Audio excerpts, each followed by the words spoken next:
তাকে ভয় পেতেন স্বয়ং মহানায়ক, যার নামের উচ্চারণ মুহূর্তে মনে আনে কানায় কানায় ভর্তি টলটলে সরোবর, দীঘল আঘিপাতে সরোবর, এলো চুলে সরোবর, সাবলীর সহজ স্নিগ্ধতায় সরোবর।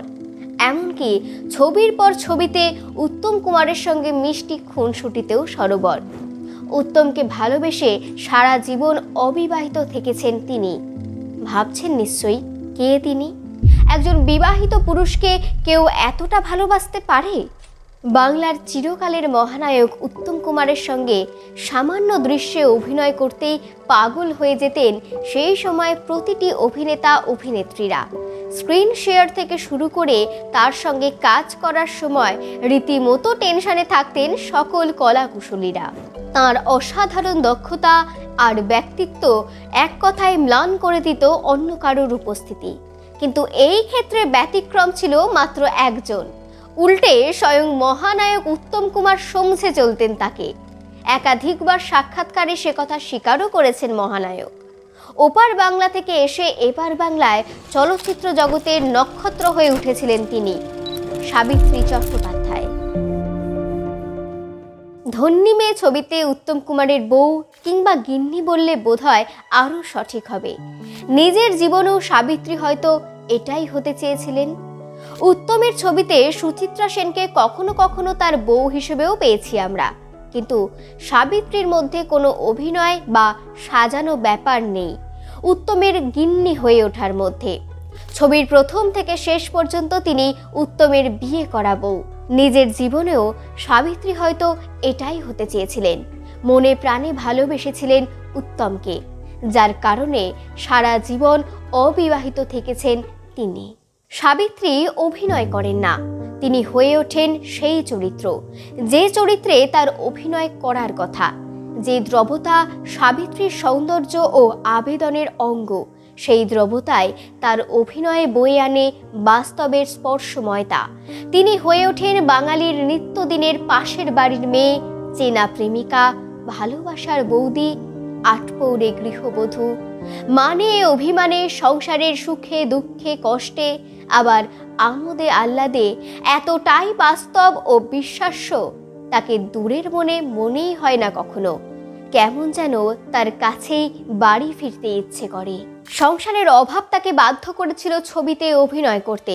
বাবা ঢাকা থেকে অর্থ সাহায্য পাঠাতে পারছিলেন না, তাই বাধ্য হয়ে কাজের সন্ধানে খুব অল্প বয়সে অভিনয় জগতে পা রেখেছিলেন তিনি। নাটকের জন্য নতুন মুখ খুঁজছিলেন ভানু বন্দ্যোপাধ্যায়। ভানু বন্দ্যোপাধ্যায়ের বোনের চরিত্রে নতুন ইহুদি নাটকে প্রথমবার রঙ্গমঞ্চে অভিনয়ে হাতে খড়ি হয় সাবিত্রীর। অভাব অনটনের সংসারের হাল ধরতে নাটকের পাশাপাশি নাচের অনুষ্ঠান করতেন তিনি। এরপর সুযোগ আসে রূপালী পর্দায় অভিনয়ের। 1951 সালে অগ্রদূত পরিচালিত সহযাত্রী ছবিতে অভিনয় করেন সাবিত্রী। ছবিতে নায়ক উত্তম কুমারের পার্শ্বনায়িকার চরিত্রে অভিনয় করেছিলেন তিনি। সেই প্রথম উত্তমকে কাছ থেকে দেখা। এরপর পাশের বাড়ি, রাতভোর, উপহার, অভয়ের বিয়ে, নূপুর, গলি থেকে রাজপথ, মরুতীর্থ, হিংলাজ, কুহুক, বধূ, ভ্রান্তিবিলাস, উত্তরায়ণ, জয়া, কাল, তুমি আলেয়া, নিশিপদ্ম, ধন্যী মেয়ে প্রভৃতি। ধীরে ধীরে টালিগঞ্জ পাড়ায় সকলের প্রিয় সাবু বা সাবুদি হয়ে ওঠেন তিনি। উত্তম সাবিত্রীর জুটিকে দর্শক একসঙ্গে বহুবার দেখতে পেয়েছেন স্ক্রিনে। অনুপমা, মৌচাক, রায়কমল, নবজন্ম, মরুতীর্থ, হিংলাজ, রাজা সাজা, দুই ভাই, লাখ টাকা, কল্যাণী, ভ্রান্তিবিলাস, মোমের আলো, নিশিপদ্ম, রাতভোর এবং ধন্যী মেয়ের মতো ছবিতে দর্শকদের মনে দাগ কেটেছেন তারা। সাবিত্রী চট্টোপাধ্যায়ের বাবাকে বেশ ভয় পেতেন উত্তম কুমার। একবার নাকি তার বাড়িতে এসে বাথরুমে লুকিয়েছিলেন মহানায়ক। একটি বিখ্যাত টেলিভিশন শোতে এসে তিনি জানান তার বাবা ছিলেন বেশ কড়া ধাতের। বাড়িতে নিয়ম করে দিয়েছিলেন রাত 10টার মধ্যে বাড়িতে ঢুকতেই হবে, সে যাই হয়ে যাক না কেন। গেটে তালা লাগানোর দায়িত্বটাও স্বয়ং বাবাই নিয়েছিলেন। সাবিত্রী জানিয়েছিলেন তার বাবার এই কড়া নিয়মের জোরেই মাসে 15 দিন কথা হতো আর 15 দিন হতো না। এরপরেই তিনি বলেন সেই স্মরণীয় ঘটনার কথা। একবার উত্তম কুমার নাকি সাবিত্রীর বাড়িতে এসে লুকিয়েছিলেন বাথরুমে। অভিনেত্রীর বাবার ভয়। সেই শোতে সাবিত্রী বলেছিলেন রাত 10টার পর লুকিয়ে এসেছিলেন উত্তম কুমার, বাথরুম থেকে লুকিয়ে লুকিয়ে ডেকে বলেছিলেন, সাবু আমি এখানে। মহানায়কও তটস্থ ছিলেন সাবিত্রীর বাবার ভয়ে। উত্তম কুমারের সঙ্গে খানিকটা প্রেম ছিল, তা অবশ্য বলতে কোনোদিনই দ্বিধাবোধ করেন না তিনি। এক সাক্ষাৎকারে তিনি বলেছিলেন, প্রেমটা তো ছিল খানিকটা, তবে রটনাটা বেশি, আসল সত্যটা কম। যেটা শোনা গিয়েছিল যে আমরা নাকি বিয়ে করে বালিগঞ্জে বাড়ি ভাড়া নিয়ে আছি, যা নিয়ে ঝড় বয়ে গেল, কিন্তু সেসব কিছুই ছিল না।